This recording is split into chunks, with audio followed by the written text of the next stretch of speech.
Hello, friends. As this is the last day of 2020, I would like to wish you all a very happy new year. A new year is like starting a new chapter in your life. It's your chance to write an incredible story for yourself. I wish that you embrace it with an open heart and go forward with faith, hope, and courage.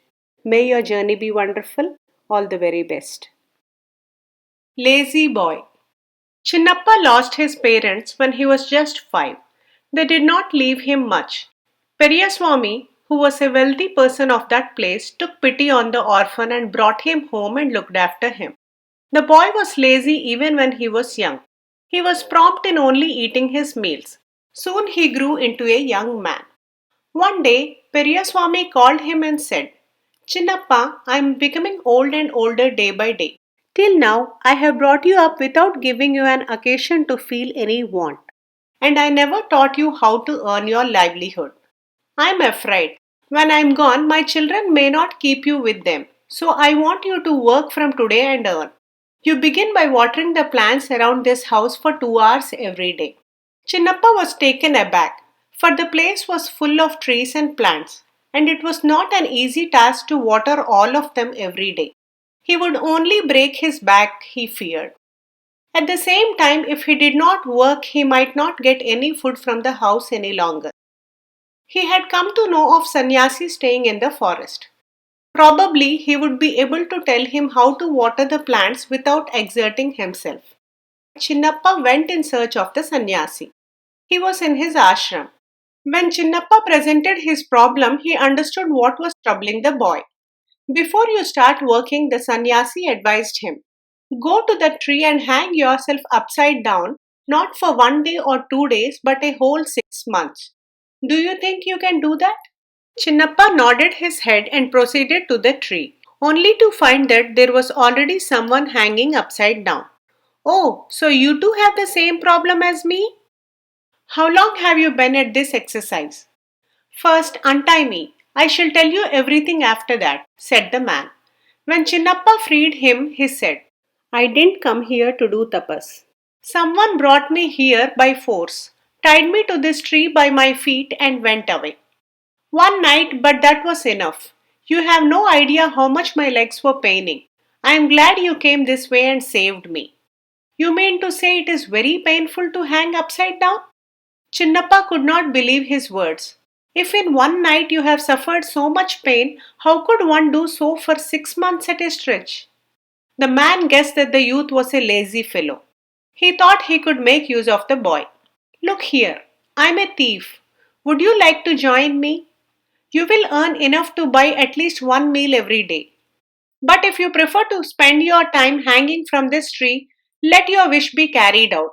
He told Chinnappa and was about to leave the place.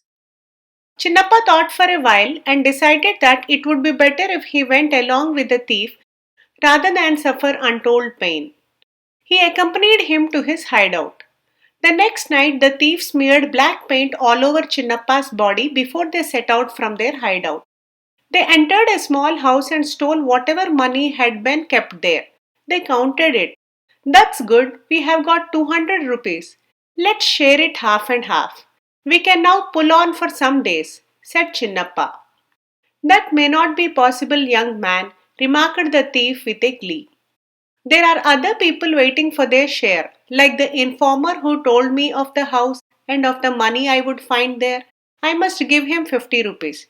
Then there is the watchman of that street. He has to be given 50 rupees. The leader of my group would get his share, that is another 50 rupees. After I meet all this, what is left will be just 50 rupees. Half of that will be 25 rupees. We have also to set apart 10 rupees each for our patron deity. We have thus to manage with just 15 rupees. So let's spend it carefully and wisely. Chinnappa then went about wiping himself clean of the black paint. That took more than 4 hours. If every time he had to waste that much time, thought Chinnappa, it would not be worth the trouble of stealing for a sum of 15 or 10 rupees. Suddenly he had a brain wave. Why not become a policeman instead? That would not demand much work, he thought.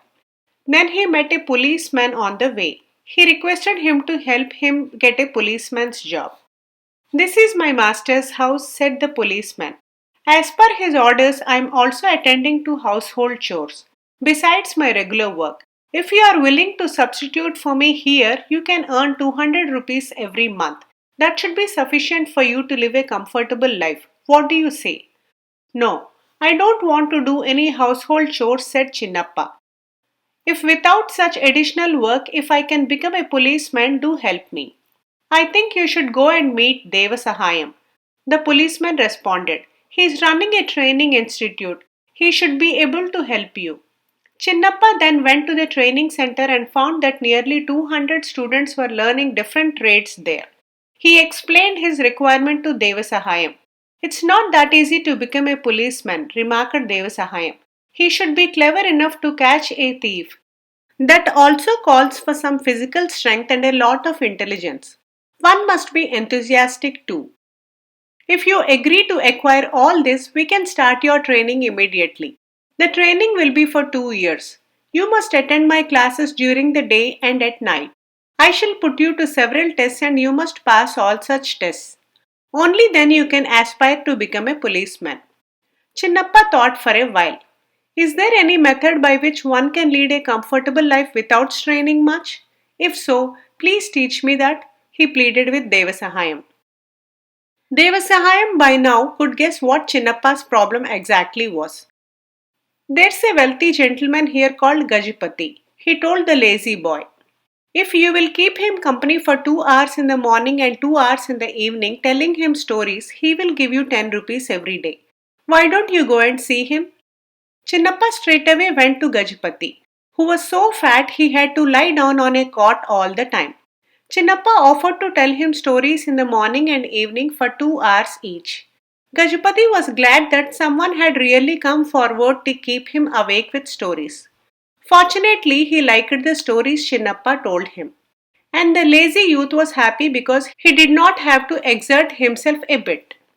When he was not telling stories, he could also go and sleep if he so wished. He thought he could enjoy such comfortable life for long, but that was not to be. I like your stories, Chinnappa, said Gajapati one day, but I am afraid you can't stay here forever.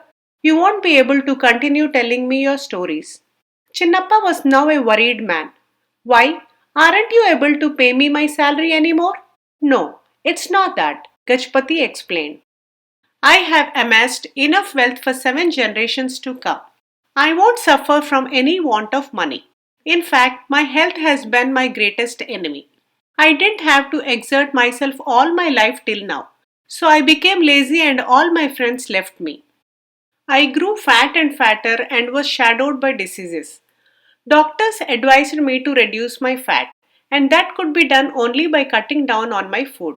Nowadays, I take only a cup of rice as per my doctor's advice, and often I go hungry. That's the time I want to forget myself by listening to stories. I feel I have been able to reduce my fat, and soon I will be very tired and I won't have a need to listen to stories anymore. Then I will also have to send you away. Chinnappa took a good look at Gajapati. Do you say you have grown lean? He asked his master sarcastically.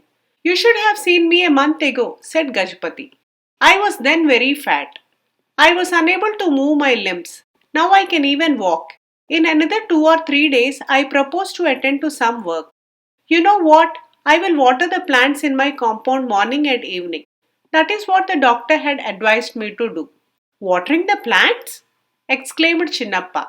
But that will soon tire you. True, said Gajapati. But I want to exert myself that way. Only then will I become strong enough to attend to my strenuous work. Health is one's real wealth. That alone will make man happy. Chinnappa now understood the importance of what Gajapati told him. He went back to Periyaswamy and looked after the plants and trees in his house. He was no longer considered a lazy boy. Please like, share and subscribe if you enjoyed this video. Do provide your feedback in the comment section below. Thanks for listening.